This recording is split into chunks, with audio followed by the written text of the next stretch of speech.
Hi, this is Matt from tracymac.co.uk, and here is the HP iPAQ 914 Business Messenger, which is one of the latest iPAQ devices from HP. So we're going to do a quick unbox and have a look at the device before I actually get on with the written review on the site. A device sitting right on top there, which we're going to look at in a moment. We have a battery beneath that, which is possibly one of the largest batteries I've seen for such a small device, and it's a 1940 mAh battery, so I would expect that this will be giving the device an exceptional battery life. Underneath that we have headset,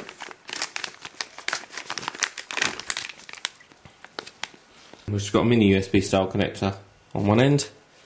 There is an inline microphone with volume control and a push button, and obviously there are headphones on the other end which seem kind of okay. Interesting design, quite lightweight.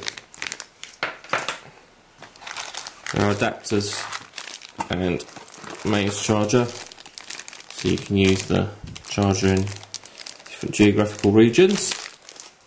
Interestingly, the charger is a USB style, so it uses the mini USB to USB cable which is supplied, which is a pretty standard bit of kit. Beneath that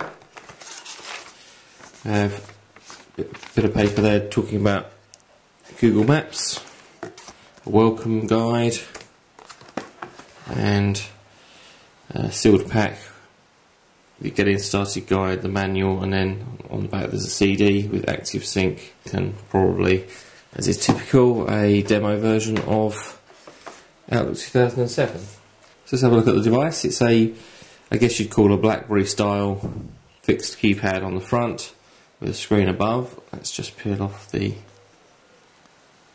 screen protector here. A landscape screen in 320 by 240. It is touchscreen though, which is fairly unusual for a fixed keyboard device like this. This would more typically be a smartphone, but it is actually Windows Mobile 6.1 Professional. No forward-facing camera though. Red and green phone keys, send and end, and soft keys below.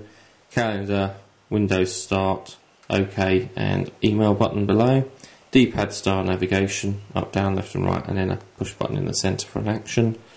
Full QWERTY keypad, which keys are not bad. They're actually a positive clicky type key. As you see there, they are somewhat raised, so you can find them under your finger, or your thumb in this case, fairly easily. I guess there'd be a sort of certain degree of touch type there. Yeah, quite a nice keypad. Nothing actually on the bottom apart from the stylus, which I've already pulled out and mentioned, which is a fairly large stylus in actual fact. It is telescopic, and it's even quite large in closed position, so quite impressed with that. On the side, dedicated camera key. Above that there's an OK button and a scroller, which is a round style rather than a spring loaded, and it does push in for action. On the top we have a cover over an external antenna socket.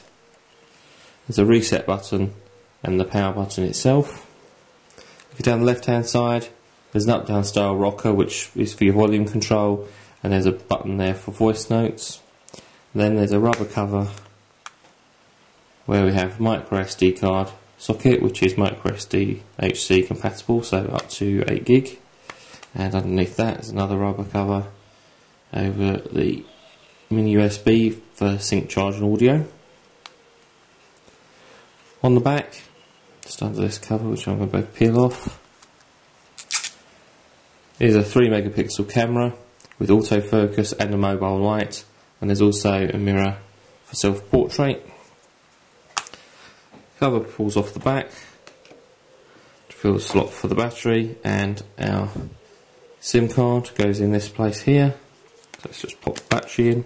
You see the battery takes up almost the whole of the back of the device. Let's pop the cover back on. Makes it a reasonably heavy piece of equipment with the battery installed. So let's compare that to another similar device. This is the Samsung Blackjack or the i600. As you can see, similar sort of arrangement, the i600 being slightly smaller screen and slightly narrower, significantly lighter, interestingly. It is quite a bit thinner, but fairly similar form factor. Keys on the i600 being obviously slightly different and a bit more spaced out, but there's no touchscreen on the i600, which appears on the 914. So let me just run down the specification. It is Windows Mobile 6.1 Professional, which obviously includes touchscreen. Processor is an Intel Xscale CPU, 416 MHz, so pretty decent. 256 meg of ROM, and there is 128 meg of RAM, which is pretty good. 2.5 inch TFT display, which is 320 by 240, as I said, touchscreen. It's quad band and supports GPRS, Edge, 3G and HSDPA coverage.